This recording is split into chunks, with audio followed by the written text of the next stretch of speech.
the way that they are there?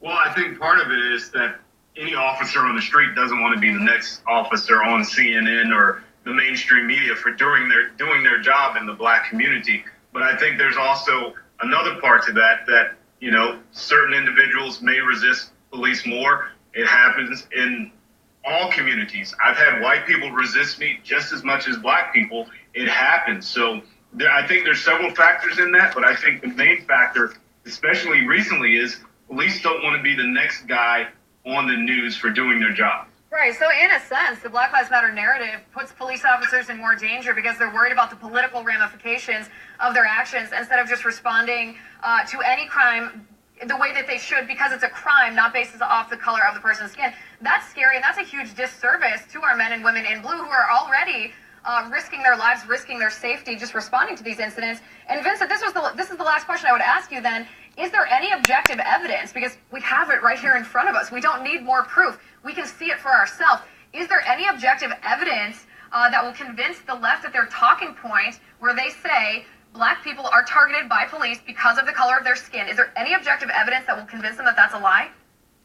Honestly, Liz, I don't think so. I think they'd have to get hit in the head pretty hard to actually stir up some common sense here and just look at numbers. Because at the end of the day, numbers don't lie. You can talk narrative all you want, but numbers don't lie. And the numbers prove that what they're saying is a lie. Right. And that might be what we learned from this segment. Numbers don't lie. The liberals do lie, and we can see it for ourselves. Vincent, thanks so much for being on the show. I appreciate it. On that note, we're going to turn to another story, our Media Madness story tonight. Comedian Kathy Griffin is back. Just over a year after Griffin posed for a picture holding the fake severed head of President Trump, Griffin has launched another attack on the First family. Responding to a statement from First Lady Melania Trump about the handling of the migrant children at the border, Griffin tweeted, and I quote here, "F you, Melanie. You know damn well your husband can end this immediately. You feckless, complicit piece of the S word." Well, such a classy lady right there. Imagine what would happen if a conservative attacked former First Lady Michelle Obama like this. We already know that Roseanne lost her show on ABC for attacking former Obama advisor Valerie Jarrett. So where is the backlash against Griffin? Unsurprisingly, it doesn't exist. Because if you're a conservative, well, you're held accountable for vicious attacks. But if you're a liberal, launching a vicious attack on anybody associated with President Trump makes you a hero of the resistance. With me now from the Daily Caller, Will Riccadella. Will, good to see you.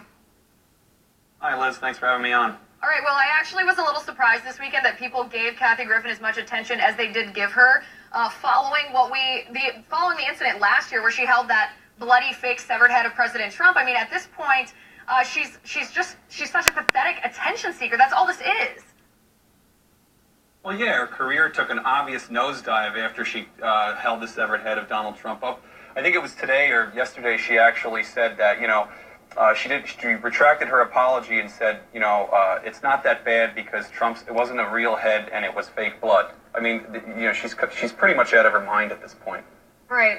And I guess I don't quite know why we're covering her as much as we can. I mean, I think the left forgets too that First Lady Melania Trump is an immigrant herself. In any other situation, meaning if she were married to anyone other than Donald Trump, the left would celebrate her. I mean, we haven't had an immigrant First Lady in decades. Yet the left seems only to care about immigrants if they're illegal or immigrants if they can use those immigrants as political pawns. They don't care about Melania Trump, the embodiment of the American dream.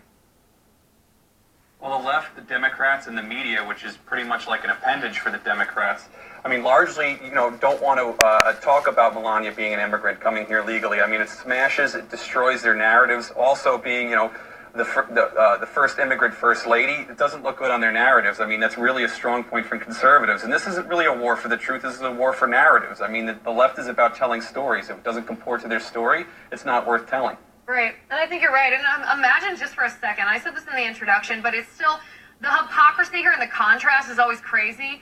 To imagine what would happen if a conservative had said this about Michelle Obama. And theoretically, this could have happened. A conservative could have said the same thing about Michelle Obama because this policy was the law when Michelle Obama's husband, Barack Obama, was the president. He was separating illegal immigrant children from their parents as well, the same way that Trump is doing. Yet we didn't hear any attacks the same way against him, and we certainly didn't hear these vulgar, profane attacks against Michelle Obama.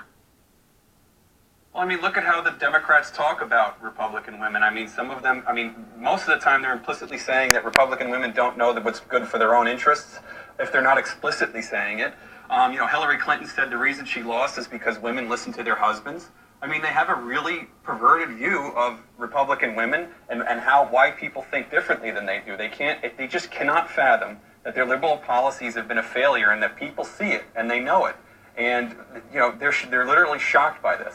Right, and that's right. Hillary Clinton did tell us white women that we only voted for Donald Trump because our husbands or our employers or our brothers told us to. I guess she's not acquainted with very many conservative women because that's pretty obviously not true here. All right, so I don't like how the left is handling the situation with the children being separated from their parents at the border. I think no matter what side of the aisle you're on, we look at this, we all look at this, and we see these awful detention facilities, and they do look awful. They're crowded with children, they don't look clean, they look awful. Our heart breaks for that. But I don't think the solution to this is to turn these children into pawns and to make this about who can score a political point. I think the solution to this is actually to look for a solution and say, how do we figure this out? If we truly don't want these children to be separated from their parents, what can we do that would change that besides trying to take Donald Trump down? And that's my primary reason why I have a problem with the outrage that we hear coming from the left, because they don't seem to be trying to find a solution. They seem to be using it just as a way to hack the president. Well, yeah, you have to look at cause and effect here.